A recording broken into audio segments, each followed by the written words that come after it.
한 주 동안 주의 은혜 가운데 살게 하시고 또 이 시간 하나님을 예배할 수 있게 하신 하나님께 감사합니다.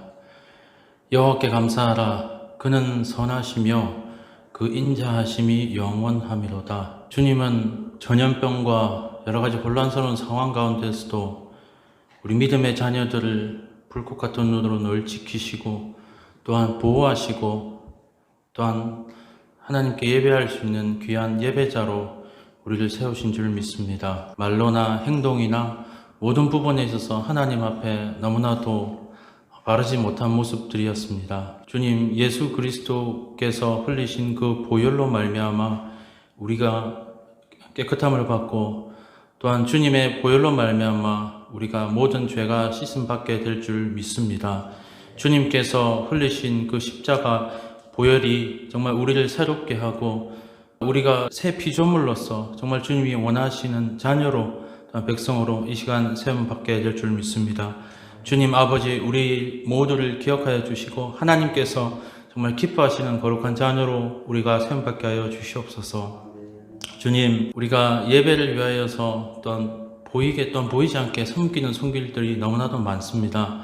주님 그 예배를 섬기고 또한 예배를 사모하는 모든 영혼들 또한 손길들 주님께서 기억하여 주시고 하나님 정말 이 섬김을 통하여서 주님의 마음을 알게 하여 주시고 또한 섬김을 통하여서 아버지 하나님 가셨던 그 십자가의 길이 무엇인지에 대해서 조금이나마 알 수 있는 그 길 되기 원하오며 뿐만 아니라 우리가 섬김을 기쁨으로 감당하고 또한 예배를 위하여서 우리가 하는 모든 것들이 하나님의 영광을 위하여서 주님 바라보고 행할 수 있는 우리 모두가 되게 하여 주시옵소서.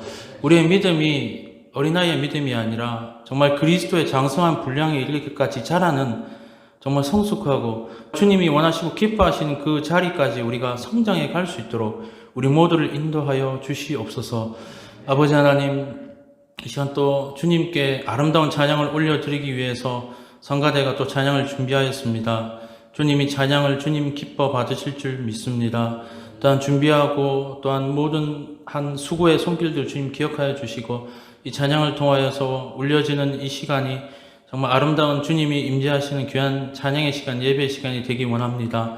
뿐만 아니라 또 귀한 말씀을 들고 단위에 서신 우리 목사님 기억하여 주시고 목사님께서 말씀을 선포하실 때에 하나님 주님께서 우리 목사님을 붙들어 주시사 성령이 충만케 하시고 또한 주님께서 우리에게 하시고자 하는 그 귀한 말씀이 잘 전달되고 우리 모두가 아멘으로 화답하고 또한 하나님께서 영광 받으시고 정말 이 말씀의 시간 하나하나가 기뻐하시고 하나님이 원하시는 말씀의 시간 될 수 있도록 우리를 인도하여 주시옵소서. 귀한 모든 예배의 순서 하나하나가 하나님 보시기에 합당하며 정말 하나님께 영광 올려드리는 거룩한 산제사가 되기 원하오며 살아계시고 역사하시는 우리 구주 예수 그리스도의 이름으로 기도합니다. 아멘.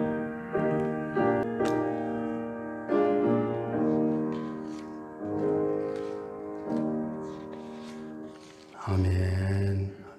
이 시간에 성가대에서 찬양으로 하나님께 영광 돌립니다.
정을 다한 찬양을 하나님께서 기쁘게 받으신 줄로 확신합니다.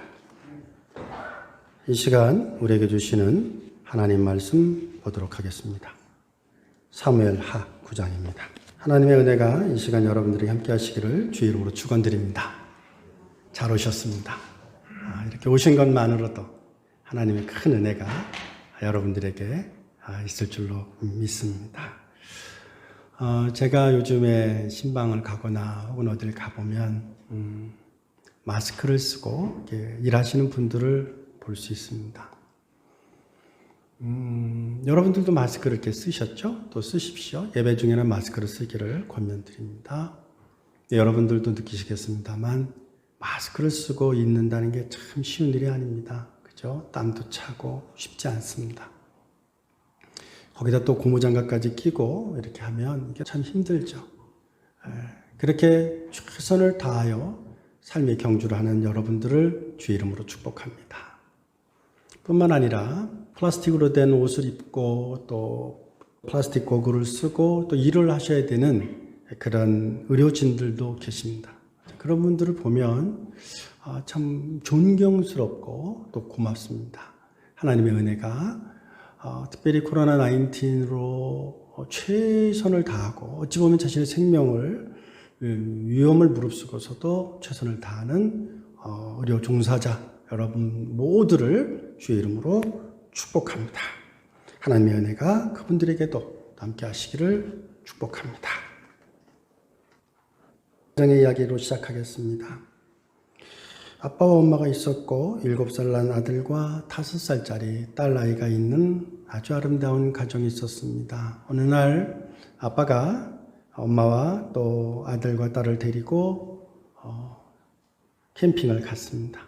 캠핑을 갔다가 돌아오는 길에 사고를 당하게 됐습니다. 그래서 자신의 아들이 큰 상처를 입고 피가 모자란 것을 알게 되었습니다. 그래서 이제 피를 수혈해 주어야 되는데 아쉽게도 엄마랑 아빠는 그 아들과 수혈을 하고 싶어도 혈액형이 맞질 않았습니다. 그런데 그 여동생은 다행히도 혈액이 맞았어요. 아빠가 조심스러운 마음으로 딸에게 무릎에 앉히고 이야기를 합니다. 오빠가 지금 피가 필요해. 네 피를 오빠에게 좀 나눠줄 수 있겠니? 라고 조심스럽게 5살밖에 안 된 어린아이니까 부탁을 했습니다. 놀라지 않기를 바라는 마음이었습니다. 아이는 잠시 생각합니다. 그러더니 이야기합니다. 내 아빠, 오빠에게 내 피를 줄 수 있어요 라고 말했습니다. 여동생의 도움으로 오빠는 수혈을 받게 되었고 생명을 회복할 수 있게 되었습니다. 수술이 잘 끝났던 것입니다. 수술이 끝나고 난 다음에 딸아이가 누워있는 병실에 갔습니다. 그리고 딸아이 손을 꼭 붙잡고 아빠가 엄마가 딸에게 말합니다. 고마워. 네 덕분에 오빠가 살았어. 그러자 그 딸이 방글에 웃습니다. 아빠 엄마 나도 좋아요. 그러면서 그 아이가 엄마를 바라보면서 이렇게 물었습니다. 엄마 나 언제 죽어? 이 말을 들은 엄마는 깜짝 놀랐습니다. 죽다니 무슨 이야기야? 그랬더니 여동생이 하는 말이 내 피를 줬으니까 나는 죽는 거 아니야? 라고 말했다고 합니다. 그러자 아빠가 다시 그 딸에게 묻습니다. 너는 네 피를 나눠주면 죽는다고 생각했니? 그러자 말하기를 네 아빠 내 피를 나눠주면 나는 죽는 거라고 생각을 했어요. 그러자 다시 엄마가 묻습니다. 그래? 근데 너는 왜 죽을지도 모르는데 내 피를 내 오빠에게 나눠주었니? 라고 묻자 그 딸아이가 이렇게 초롱초롱한 눈으로 엄마 아빠를 바라보면서 이야기합니다. 나는 오빠를 사랑하잖아. 그 아이는 오빠를 사랑한다는 그 이유로 자신이 죽을지도 모른다는 두려움을 극복하고 자신의 피를 나누어 준 것입니다. 주님은 요한복음에서 새 계명을 우리에게 주셨습니다. 그것이 요한복음 15장 12절부터 13절까지 말씀입니다. 내 계명은 곧 내가 너희를 사랑한 것 같이 너희도 서로 사랑하라 하는 이것이냐. 사람이 친구를 위하여 자기 목숨을 버리면 이보다 더 큰 사랑이 없나니. 오늘은 사랑과 관련한 아름다운 이야기를 나누고자 합니다. 무비보셋의 스토리입니다. 다윗과 가장 전칠했던 친구를 찾자면 아마 요나단일 것입니다. 요나단에게는 아들이 있었습니다. 그 아들의 이름이 무비보셋입니다. 무비보셋이 5살 때의 일입니다. 사울의 궁전에 끔찍한 소식이 들렸습니다. 그것은 자신의 할아버지와 자신의 아버지가 블레셋과의 전쟁 중에 죽임을 당했다라는 것입니다. 그 소식을 들은 궁전은 즉시로 공포에 사로잡혔습니다. 잔인한 블레셋인들이 그 여세를 모아 궁전으로 쳐들어와 공격을 할 수도 있었기 때문입니다. 또한 사울의 정족들도 여전히 있었기에 불안했습니다. 그 중에 다윗은 공포의 대상이기도 했습니다. 사울의 사람들은 살기 위해 모든 것을 버려버립니다. 그리고 자신의 목숨만 가지고 뛰어갑니다. 무비보셋은 5살이기에 어른들과 함께 가기에는 무리가 있었습니다. 그러게 유모는 무비보셋을 들쳐놨습니다. 그리고 급하게 뛰어갔습니다.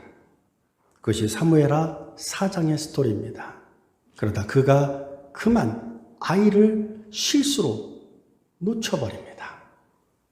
이 일로 무비보셋의 2 다리는 부러졌습니다.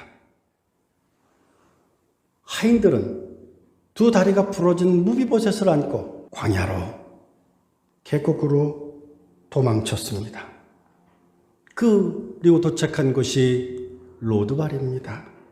로드발은 허무하다, 황무하다, 아무것도 없다 라는 그런 뜻을 가지고 있는 도시였습니다.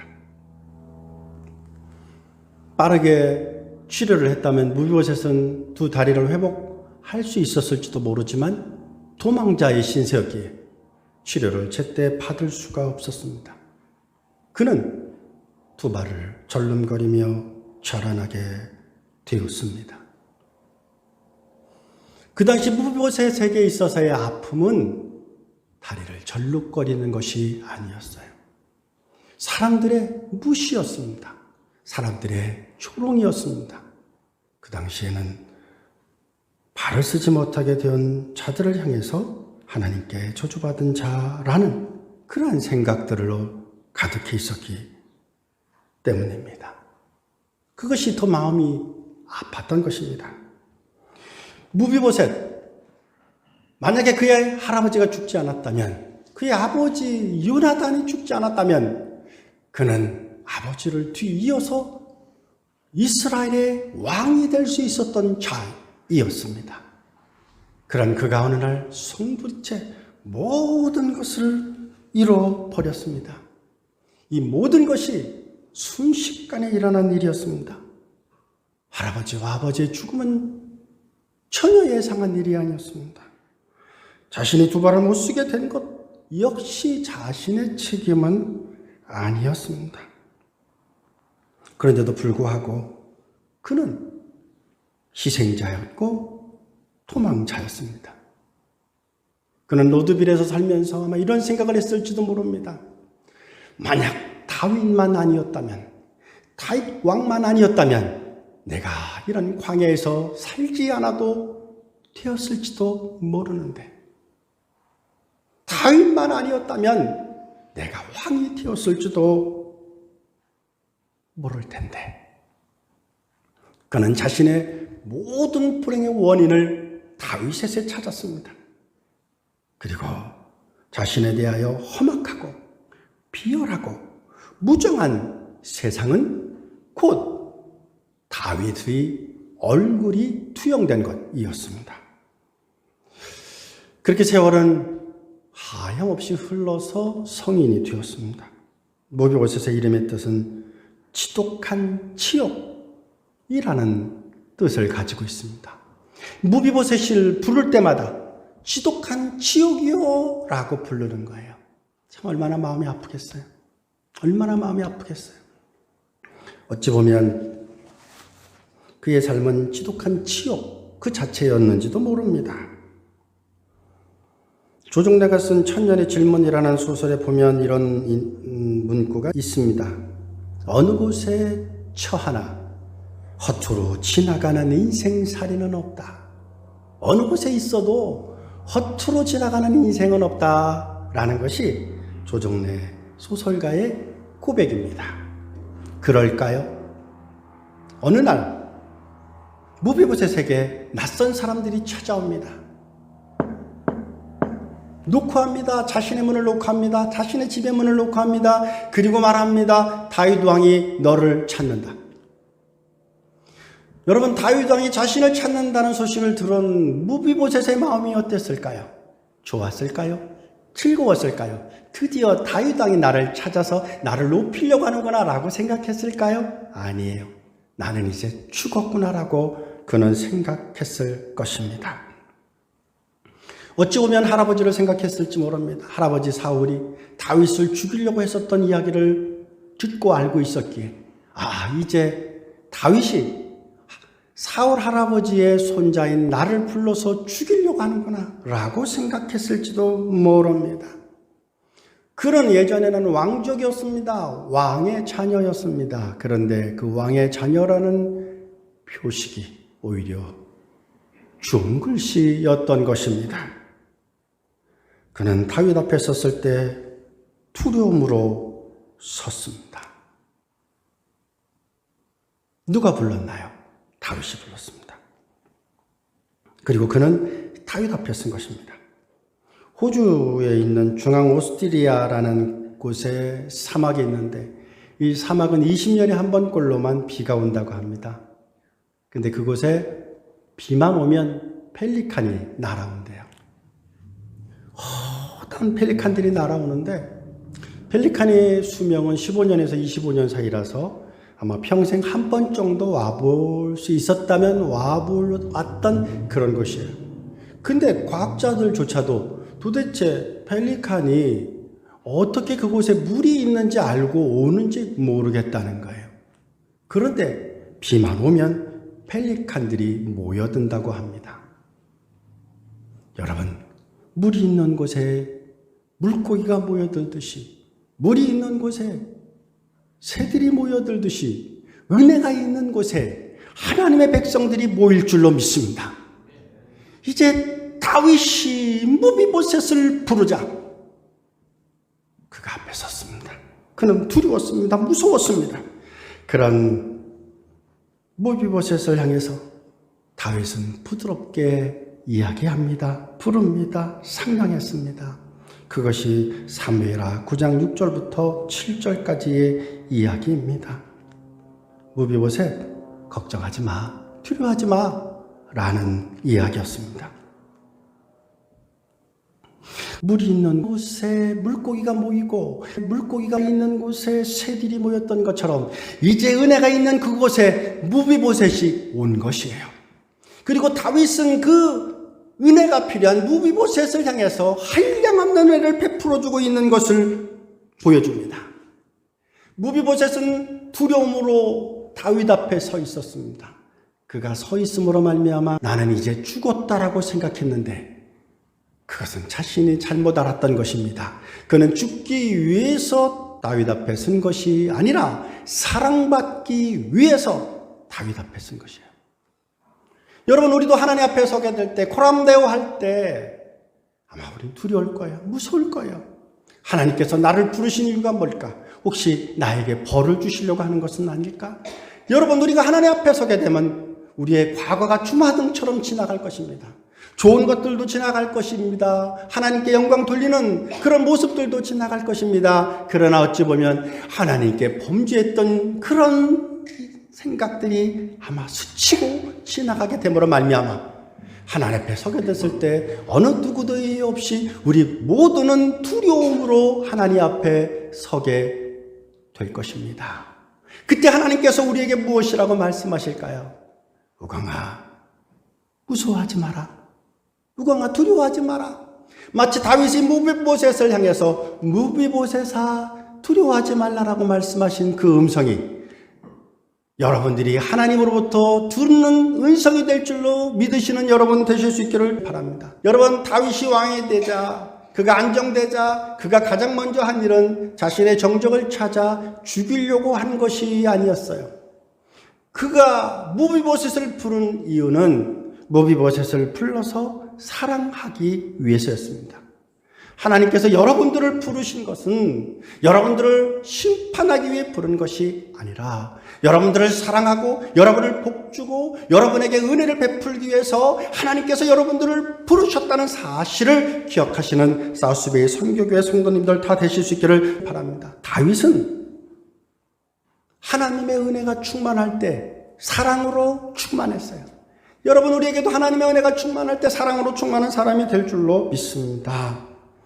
사무엘하 8장 15절 말씀에 보면 다윗이 왕이 되어서 온 이스라엘을 다스렸는데 그는 언제나 자기 모든 백성을 모두 공평하고 모두 의로운 법으로 다스렸다라고 말합니다. 공평과 의로 그가 이스라엘 백성을 다스렸다라는 것입니다. 이것이 하나님께서 통치자들을 세운 목적이에요.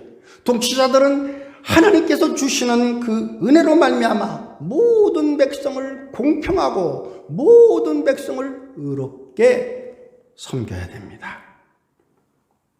그러나 무비보셋은 다윗이 그런 왕인지 알지 못했어요.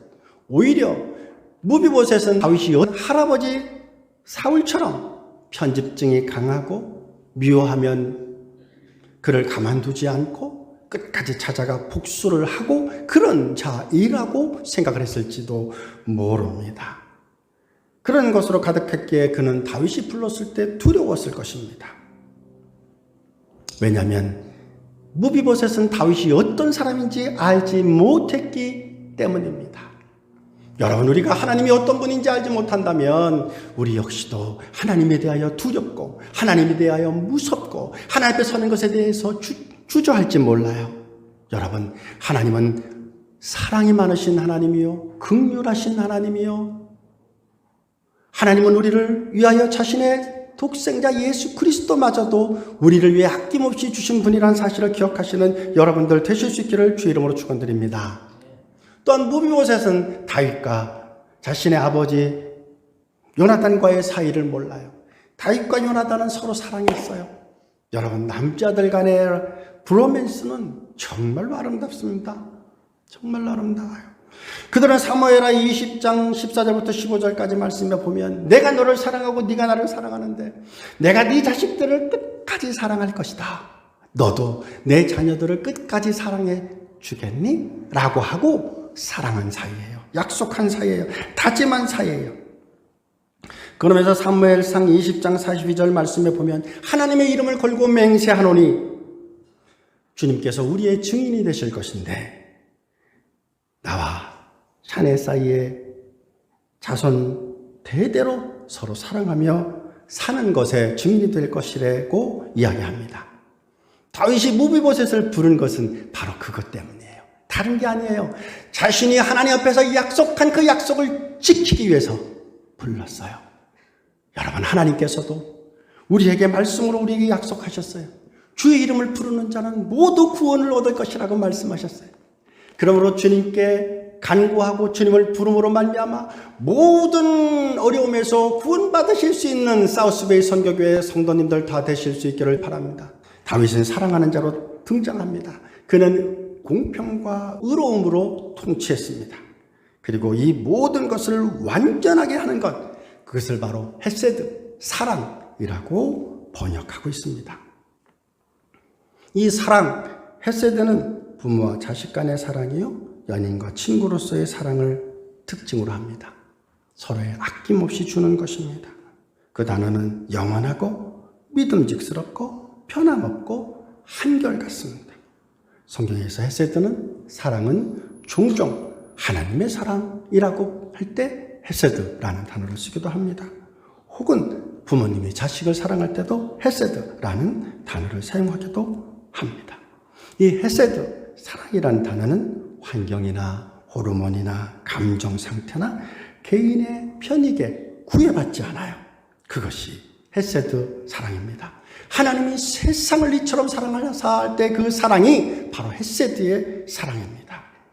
다윗은 그 사랑으로 무비보셋을 사랑했던 것입니다. 무비보셋은 오랜 세월 동안 사랑을 받아보지 못했어요. 그래서 이 장면을 통해서 우리에게 보여주는 것이 있어요. 진정한 그리스도인이 되기 위해서 우리의 삶을 움직이는 힘이 무엇인가? 미움인가? 아닙니다. 여러분, 미움으로 여러분의 삶을 살아나가는 에너지로 삼지 않는 우리 모든 사우스베이 선교교회 가족 되실 수 있기를 바랍니다. 우리 사우스베이 선교교회 가족은 사랑이라는 힘으로 삶을 살아나가고 삶의 의미를 고백하는, 실행하는 그런 여러분들 다 되실 수 있기를 주의 이름으로 축원드립니다. 여러분, 지구상에는 물이 많아요. 프레시 워터가 많아요. 그런데 실제로 사용하는 프레시 워터는 1%에 불과하다고 합니다. 그렇게 물 부족이 있지만 사실은 그 물 부족이라는 게 물이 부족해서가 아니에요. 여러분, 하나님께서 우리에게 주시는 은혜가 부족해서 우리가 하나님의 은혜를 경험하지 못하는 게 아니에요. 우리가 하나님께 구하지 않았기에, 우리가 하나님 앞에 서는 것을 몰랐기에, 무비보셋이 다윗의 음성을 들었을 때 그가 다윗 앞에 섰던 것처럼 하나님의 음성이 들릴 때 하나님 앞에 서는 것을 하지 못하거나 주저함으로 말미암아 우리가 하나님의 긍휼을, 하나님의 사랑을 경험하지 못하는지도 몰라요. 여러분, 오늘 말씀을 들음으로 우리가 성찬을 참여함으로 예수 그리스도의 사랑을 경험하시는 여러분들 다 되실 수 있기를 바랍니다. 예수 그리스도의 긍휼하심과 예수 그리스도의 사랑과 예수 그리스도의 용서함이 여러분들에게 있으실 수 있기를 바랍니다. 그래서 여러분들이 어떤 상황에 있다 할지라도, 어떤 환경에 처해 있다 할지라도 다윗의 음성을 들은 무비보셋이 그 인생이 바뀌었던 것처럼 여러분의 인생이 바뀌어지는 역사가 있기를 바랍니다. 그래서 늘 주의 음성을 사모하고 주의 음성을 기대하는 우리 모든 사우스베이 선교교회 가족 다 되실 수 있기를 바랍니다. 기도하십니다. 오늘 주신 말씀 생각하면서 잠시 같이 기도하십니다. 하나님 아버지 하나님 감사합니다. 주의 크신 은혜와 은총을 감사를 드립니다. 아버지 하나님, 무비보셋이 다윗에게 섰을 때 두려웠지만 무비보셋이 다윗을 통해서 들은 것은 두려워하지 말라는 음성이었던 것처럼 하나님, 우리가 두려워하지 않고 하나님 앞에 설 수 있는 하나님 백성들 다 될 수 있도록 주의 역사하여 주시옵소서. 날마다 주님만을 사모하고 주님만을 기대하는 사우스베이 선교교의 모든 공동체들 다 될 수 있도록 주의 역사하여 주시옵소서. 아버지, 코로나19으로 인해서 함께 예배드리지 못한 우리의 사랑하는 사우스베이 선교교회 가족분들을 축복하고 위하여 기도하오니 주여, 저들을 아버지 하나님이여 기억하시고 저들에게 힘주시고 저들에게 은혜를 주셔서 오늘도 살아서 역사하시는 하나님의 은혜를 경험케 하여 주시옵시고 하나님의 치유를 경험케 하여 주셔서 저들이 아버지 하나님의 크신 은혜와 은총 가운데 아버지 하나님이여 치유를 경험하고 회복하고 다시 일어서는 역사가 있도록 주 역사하여 주시옵소서. 예수 그리스도 이름으로 간절히 기도드렸사옵나이다. 아멘.